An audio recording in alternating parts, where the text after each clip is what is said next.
interesting that didn't come up is big data, right? Big data is what everyone talks about. We haven't actually even mentioned it. And you touched on it earlier. A little bit, but right? But I think that the game changer, especially for this group, is the person that figures out how to use and mine some of that data and really make it relevant.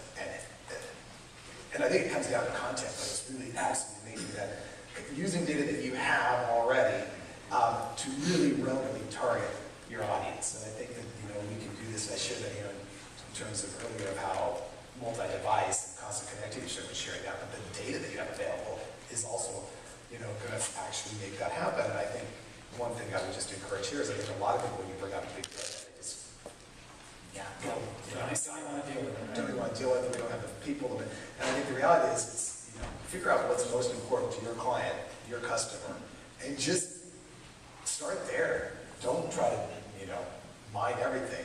Mine a little portion and utilize it. There's sort of this need almost though for like a democratization of big data, because our business is heavily small business, and I think that's been the hurdle for a lot in our industry. How do they do it? They've got the data. How do they tap into it most effectively? Because speaking to their clients, as you said, it's not one message. It's really that customization of message that big data allows you to do. Ronnie, what about you?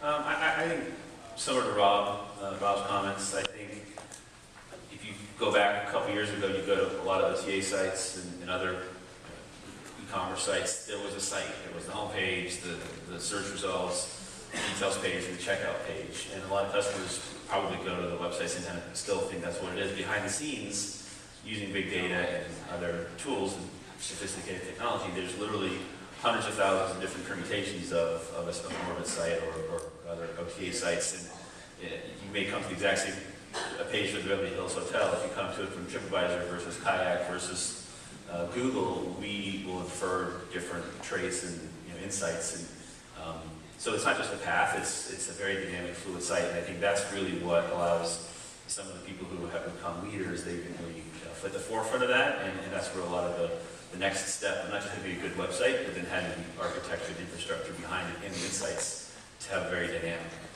personalized site based on not just what you know about that customer, but many, many different factors that you incorporate. Kirk? I would say that this is a rather, old technology or along these lines, but Tourism Australia over the last 20-odd years has done a really good job in cultivating a really good group of Pied Piper travel agents throughout the country, and we've addressed this time and time again, and I don't know if we've really made a whole lot of improvement, and that is the aging of those, that particular set of the Pied Pipers. Newer travel agents don't seem to be getting into it as fast as the older good ones are getting out. And I think that could be a game changer. So a training issue perhaps even for younger. Yeah, and recruiting.